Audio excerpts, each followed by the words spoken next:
அனைத்து டிஎன்பிசி படிக்கக்கூடிய மாணவர்களுக்கு அனைவருக்கும் வணக்கங்க.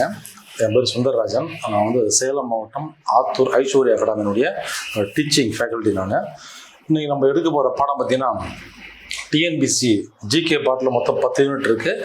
அதில் யூனிட் நம்பர் 3 பார்க்க போகிறோம்.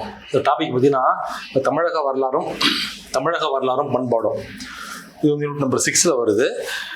இந்திய வரலாறும் பண்பாடும், பழங்கால இந்திய வரலாறு, இது யூனிட் நம்பர் 3 வருது. இந்த டாபிக் தென்னிந்திய வரலாற்று டாபிக் பொறுத்த வரைக்கும் 2லையுமே கவர் ஆகும். யூனிட் நம்பர் 6லையும் வரும், 3லையும் வரும். இங்கே பார்த்தீங்கன்னா தென்னிந்திய வரலாறு, நம்ம இந்திய வரலாற்றில் வட இந்தியா தென்னிந்தியா இந்த புவியியல் ரீதியாக வரலாற்று ரீதியாக எப்படி பிரிக்கிறாங்கன்னா, இந்தியாவின் இதயம் என்று அழைக்கப்படும் மாநிலம் மத்திய பிரதேசம்.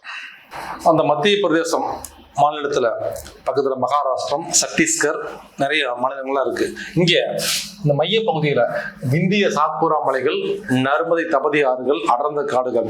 இந்த பகுதிகளுக்கு வடக்கில் உள்ள பகுதி வட இந்தியா, தெற்கில் உள்ள பகுதி தென்னிந்தியா. ஒன்று வரலாற்று ஆய்வு, வரலாற்று ரீதியாக புவியியல் ரீதியாக ஒரு பகுத்து வச்சிருக்காங்க. நம்ம டாபிக் பார்த்தீங்கன்னா தென்னிந்திய வரலாறு. இந்த தென்னிந்திய வரலாறு அதை 3 பிரிக்கிறாங்க. கிமு 300 முதல் கிபி 300 வரைக்கும் சங்ககாலம். கிபி 300 முதல் கிபி 600 சங்கம் மருவிய காலம் அல்லது கலப்பரர்கள் காலம். கிபி 600 முதல் கிபி 1200 பேரரசுகள் காலம் சொல்றாங்க. இப்ப கிமு 300 கிபி 300 சங்க காலம். பண்டைய காலங்களில் நம்ம தமிழ்நாட்டில் சங்க காலத்தில் சங்கம் வைத்து தமிழ் வளர்த்தவர் யாருன்னா பாண்டிய மன்னர்கள், ஒரு முக்கியமான மன்னர்கள். நெக்ஸ்ட் கிபி 300 கிபி 600 ஆட்சி பண்ணது யாருன்னா கலப்பரர்கள் அப்படின்னு சொல்றாங்க. இந்த கலப்பரர்கள் யாருன்னா முற்கால பாண்டியர்கள் அல்லது சங்ககால பாண்டியர்களை தோற்கடித்து முடிவுக்கு கொண்டு வந்தவர்கள் அப்படின்னு சொல்றாங்க. இந்த சங்க காலத்துல ஆட்சி பண்ணது யாருன்னா சேரர், சோழர், பாண்டியர். இந்த 3 பேர் தெரியும் உங்களுக்கு. அதில் கடைசியா யாரு வராங்கன்னா பாண்டியர்கள் வராங்க.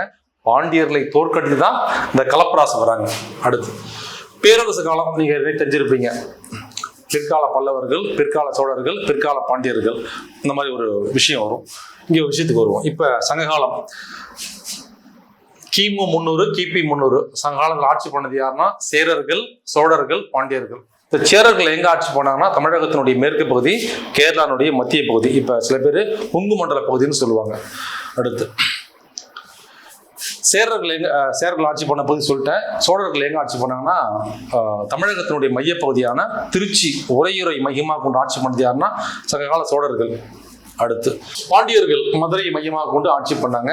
சங்கம் வளர்த்து தமிழ் வளர்த்தவங்க அவங்க தான். இதுல பாத்தீங்கன்னா சங்கம் இருந்தது என்ற குறிப்புகள் உள்ள ஒரு நூல் எதுன்னா அகத்தியம்.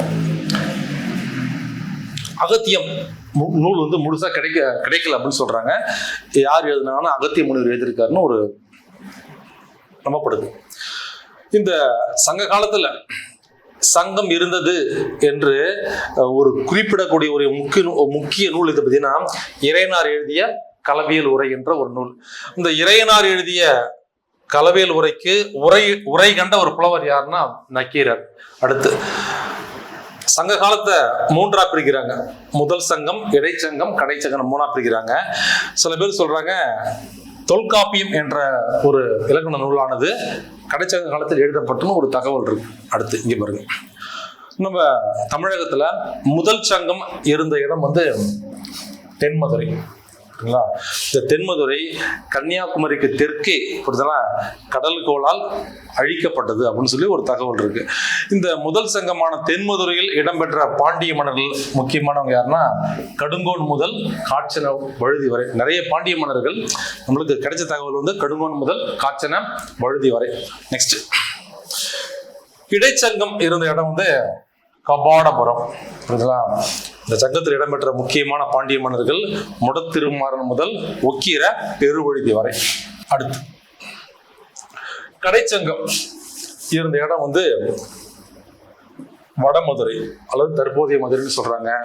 இந்த சங்கத்தில் இடம்பெற்ற பாண்டிய மன்னர்கள் யாராருன்னா வெண்டீர் செழியன் முதல் முடத்திருமாறன் வரை. பொதுவா சங்க காலத்துல எழுதப்பட்ட உன்னதமான இலக்கியம் தான் 8 தொகை மற்றும் 10 பாட்டு. 8 தொகையில முக்கியமான நூல்கள் இருக்கு. நல் நற்றினை, நல்ல குறுந்தொகை, ஒத்த பதிற்று 10, ஓங்கு பரிபாடல், கற்றறிந்தோர் ஏத்தும் களி, இத்தரை 8, அகம்புறம் என்று.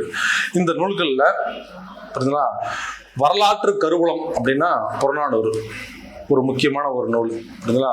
இதுதான் வந்து சங்ககாலம் பார்த்துருக்கோம். அடுத்த ஒரு டாப்பிக்கில் பார்க்கலாம். நன்றி, வணக்கம்.